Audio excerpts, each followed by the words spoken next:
Today I'm going to get into the 5 top neighborhoods in South Seattle. So if you're looking to find out more about Seattle neighborhoods and the best kept secrets that no one's telling you about, stay tuned. So obviously there's more than just 5 neighborhoods in South Seattle. I'm going to cover 6 of them here, but the lines blur a little bit here, but I'm going to give you a little overlay of the land.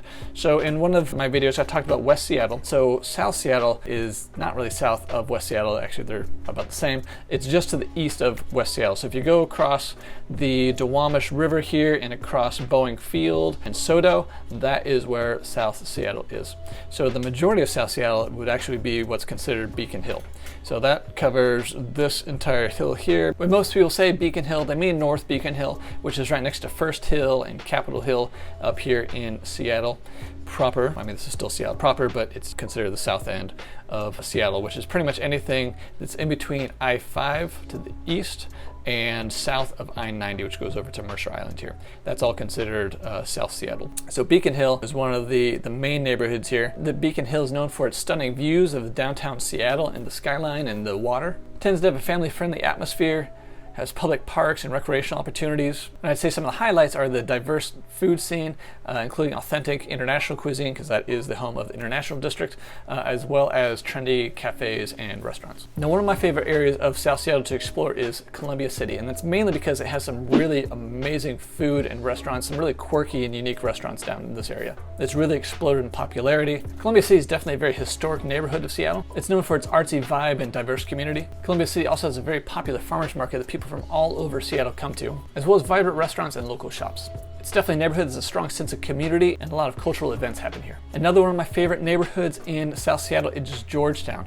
Now this one's great because it's easy to get to, especially from West Seattle. You just hop on 509 for a minute, go across the Duwamish, and you drop right down into Georgetown. Now, like a lot of South Seattle, it's definitely up and coming, but it is known for its vibrant food scene. There's some really amazing and eclectic ethnic cuisine like Ciudad. People come from all over Seattle to eat in Georgetown. I explore this hip and industrial neighborhood with a rich history. It is one of the few neighborhoods in Seattle that actually has a nightlife, a night scene.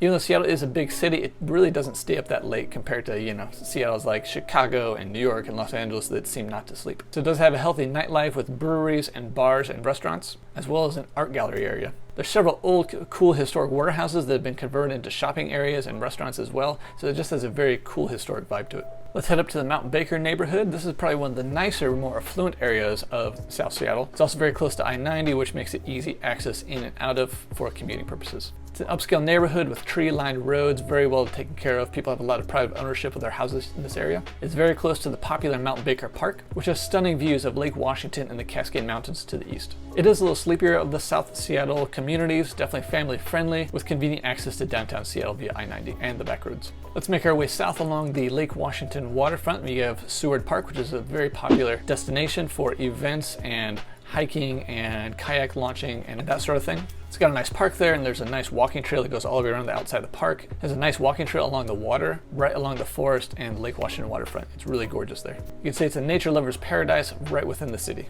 Along with the park being right there, the neighborhood has a very serene and peaceful vibe.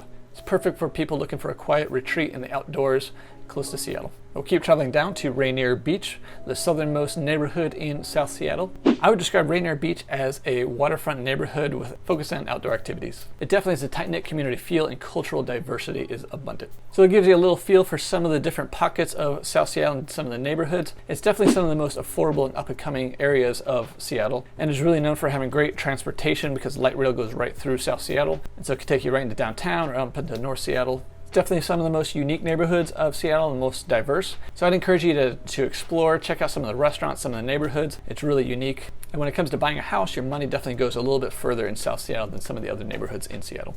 If you found this video enjoyable and helpful, please give it a thumbs up and subscribe so you get notified when I put out more videos about the neighborhoods of Seattle. Enjoy and see you next time.